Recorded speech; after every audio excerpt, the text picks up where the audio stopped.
मद्गुरु श्री जगतगुरु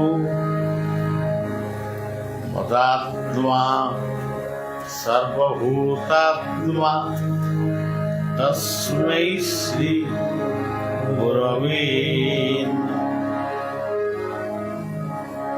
अज्ञानं तिमिरान्धस्य ज्ञानाञ्जन शलाकया चक्षुर्मिलितं येन तस्मै श्री गुरवे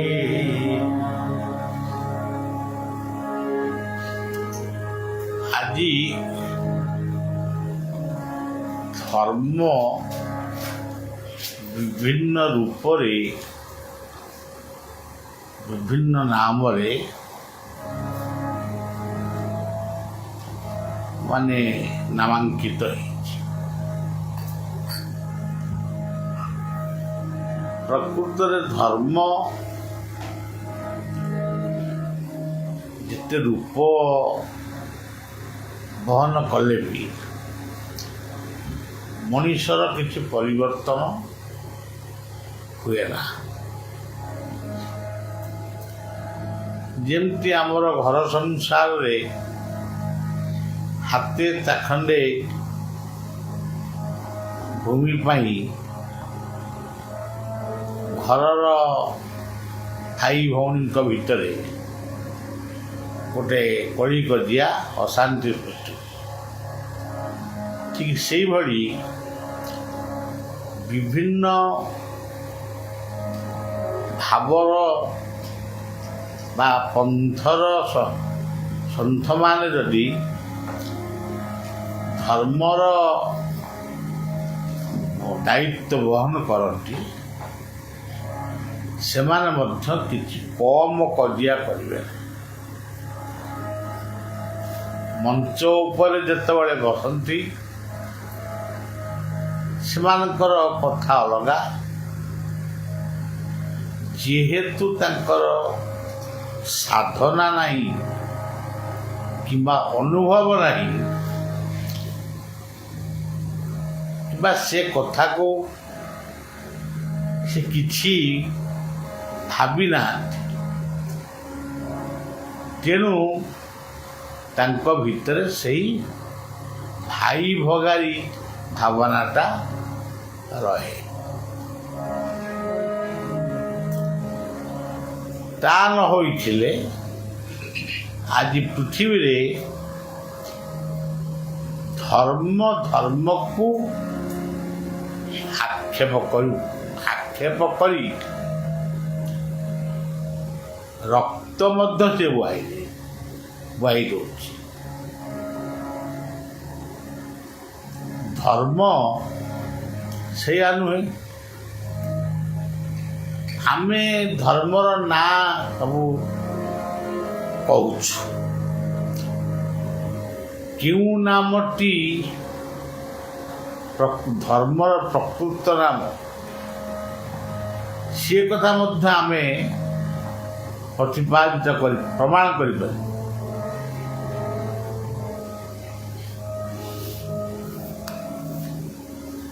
ବିଶ୍ୱାବସୁଙ୍କର ଜଙ୍ଗଲରେ ବା ବିଶ୍ୱାବସୁ ଯେଉଁ ଜଙ୍ଗଲରେ ରହୁଥିଲେ,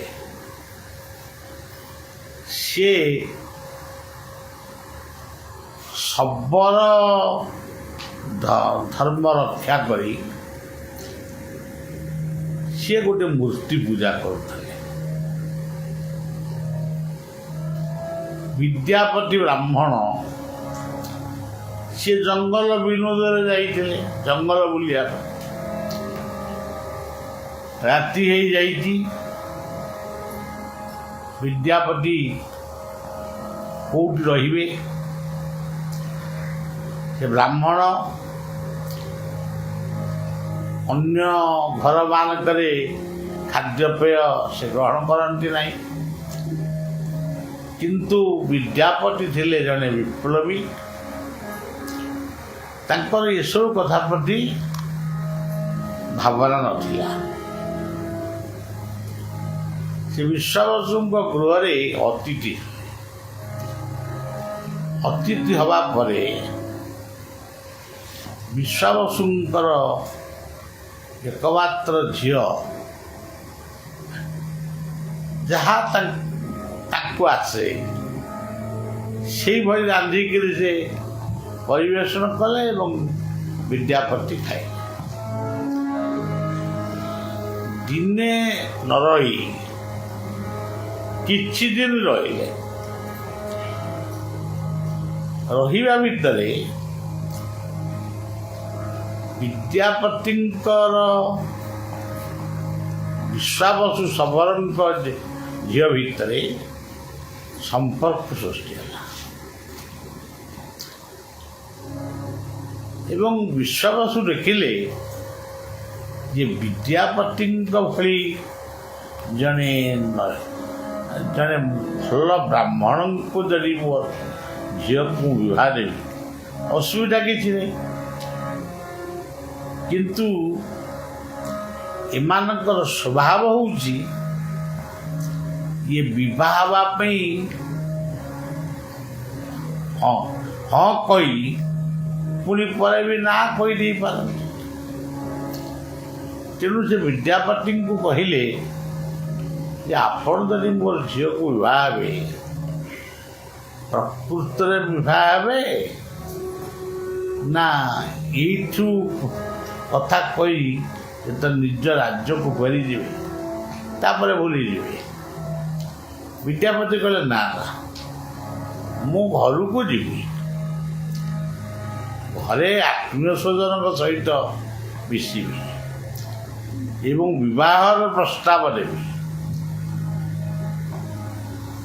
ମୁଁ ରାଜାଙ୍କର ପଣ୍ଡିତ, ମୁଁ ଇଏ ଭୁଲ କରିବିନି। ସେଇଠି ବିଶ୍ୱାବସୁ କହିଥିଲେ, କହିଲେ ବିଦ୍ୟାପତି ବ୍ରାହ୍ମଣଙ୍କୁ କହିଥିଲେ ମୁଁ ଜାତିରେ ଶବର, ମୋର ପୂର୍ବ ବଂଶ ହେଉଛି ମୁଁ ଜାରା ଶବର ବଂଶ। ଯେଉଁ ଜାରା ଶବରଙ୍କ ଦ୍ୱାରା ଭଗବାନ କୃଷ୍ଣ ମଧ୍ୟ ନିହତ ହୋଇଛନ୍ତି ବା ଦେହ ତ୍ୟାଗ କରିଛନ୍ତି। ତେଣୁ ମୁଁ ସେଇ ବଂଶର ଲୋକ ବିଶ୍ୱାବସୁ, ମୁଁ ତୁମକୁ କେବେ ହେଲେ କ୍ଷମା ଦେଇପାରିବିନି। ଏଇଭଳି କଥାକୁ ଆମେ ଯେତେବେଳେ କହୁଛୁ ତାକୁ ଏମିତି ଭାବରେ ବନେଇଛୁ ନେଇ କହୁଛୁ, ସିଏ ପ୍ରକୃତ ମୌଳିକ କଥା ଗୁଡ଼ିକ ତା ଭିତରେ ଆସିପାରୁନି ନା ତାକୁ କେହି ଲୋକ ବୁଝିପାରୁନି। ସେ ରାଜା ଇନ୍ଦ୍ରଦମ୍ନ ଥିଲେ, ତାଙ୍କ ସ୍ତ୍ରୀ ଗୁଣ୍ଡିଚା ଥିଲେ, ମା ଗୁଣ୍ଡିଚା ସ୍ୱପ୍ନ ଦେଖିଲେ। ଏଇଭଳି ଭାବରେ ଆମର କଥା ଗୁଡ଼ିକ ଆରମ୍ଭ। ସେଇଭଳି ଧର୍ମଯାଜକ ମାନେ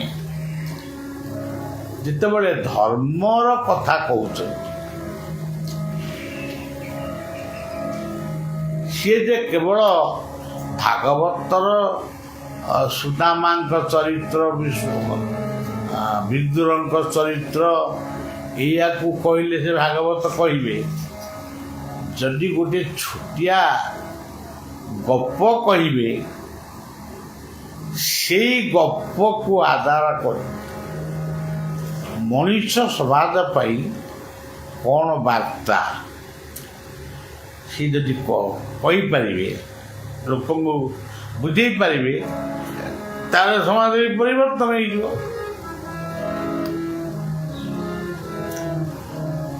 ସେଇ ଗପ ଭିତରୁ ବଳିଆ ବି ଗୋଟେ ଗପ କହେ, ଯୋଉ ଗପ ଆପଣମାନେ ଜାଣିଛନ୍ତି।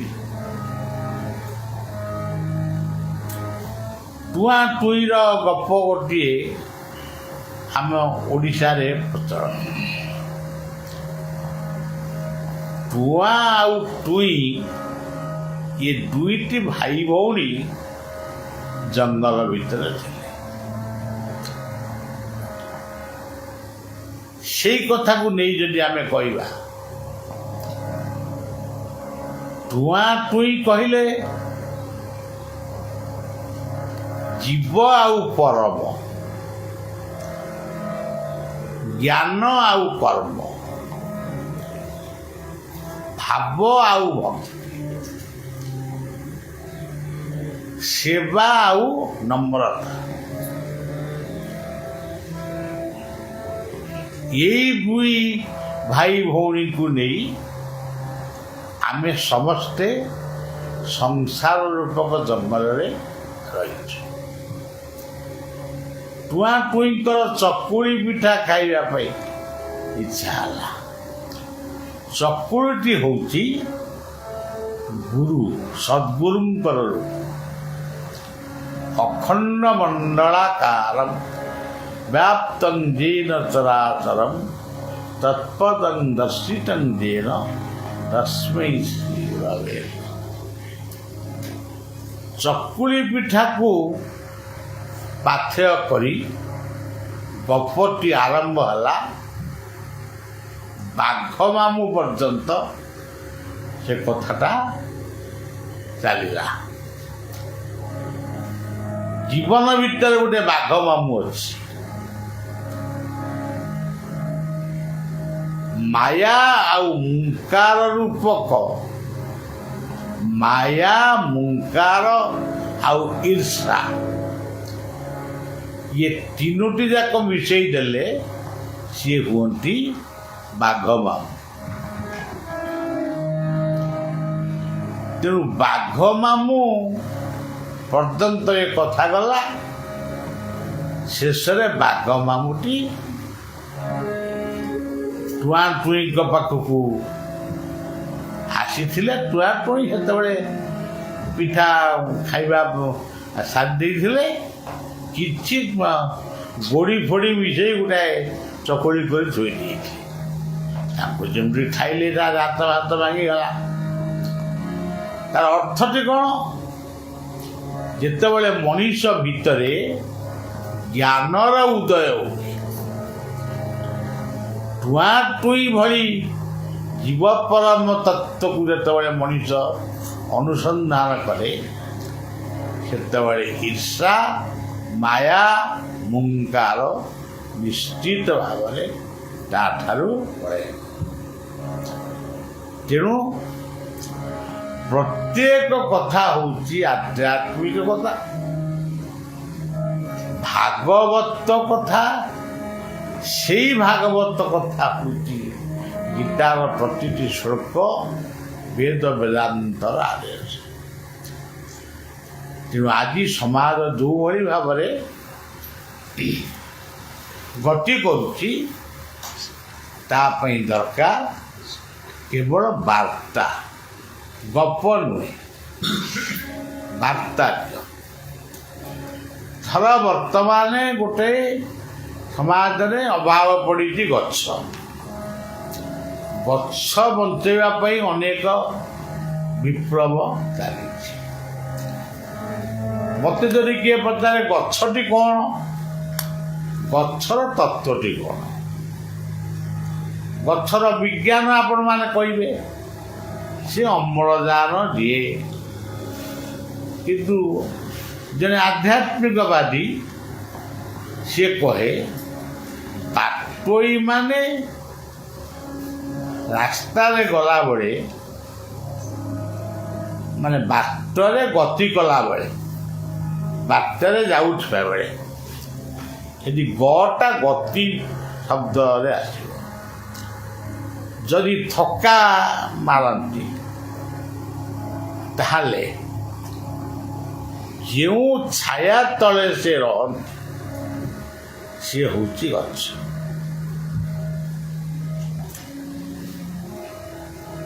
ଏଇ କଥାଟାକୁ ଯଦି ଆମେ ଆଉ ଟିକେ ଚିନ୍ତା କରି କହିବା, ପ୍ରତ୍ୟେକ ଜୀବନର ଗତି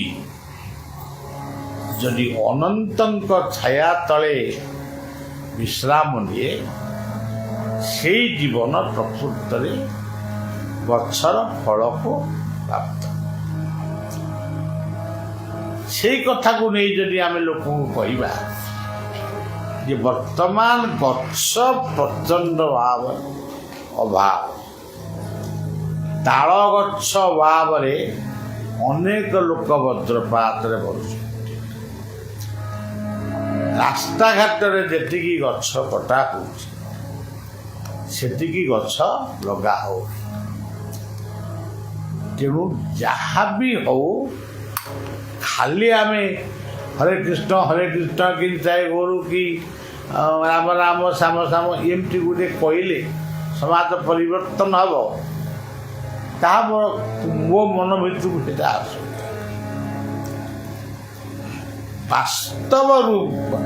ବାସ୍ତବ କଥାଟା ଆମେ ରାମ ରାମ କହିବା ପୂର୍ବରୁ ରାମଙ୍କୁ କାହିଁକି ଡାକିବା, ରାମଙ୍କର ଆଦର୍ଶ କ'ଣ ଥିଲା ସେଇଟାକୁ ସିନା କହିଲେ ଲୋକଙ୍କ ଉପରେ ପ୍ରଭାବ ପଡ଼ିବ। ଆଉ ଖାଲି ରାମ ରାମ ରାମ ରାମ ରାମ ଅବତାର ନେଇଥିଲେ ଏମିତି କହିଲେ କ'ଣ ହେବ? ସେଥିପାଇଁ ବଢ଼ିଆ ଗୋଟେ ଗୀତରେ ଲେଖିଥିଲା,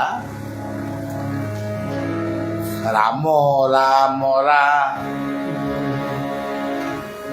କହୁଥାଉ ମୁଖେ ରାମଙ୍କ ଆଦର୍ଶ,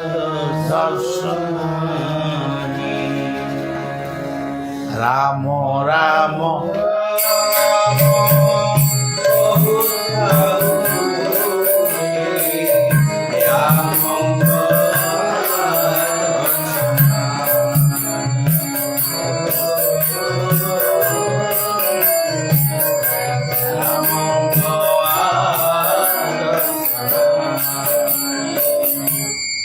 ଆମେ ରାମ ରାମ କୋଉଠୁ କହୁଛୁ?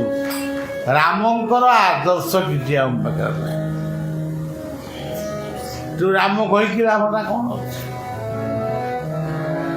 ତେଣୁ ଆଜି ଆଦର୍ଶ ବିହୀନ କଥା ଆଜି ମଣିଷର ମନକୁ ବିଗାଡୁଛି।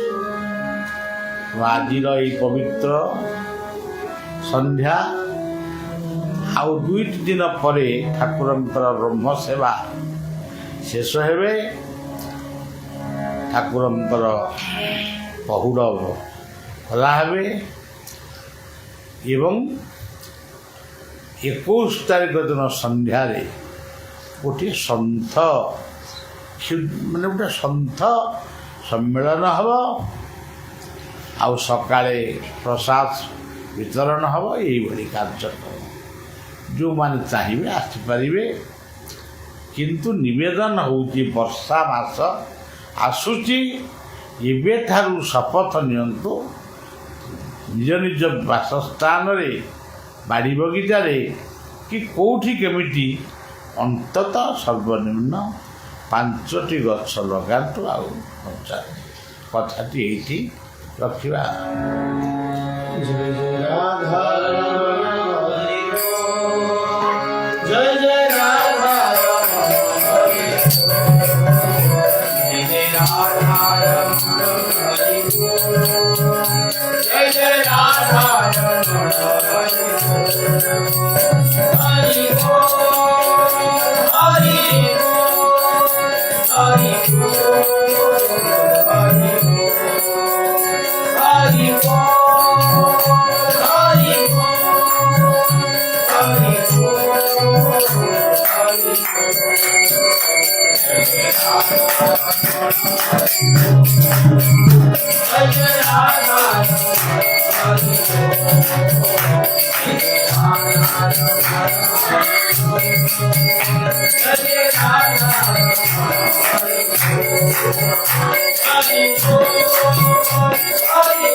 जय राधा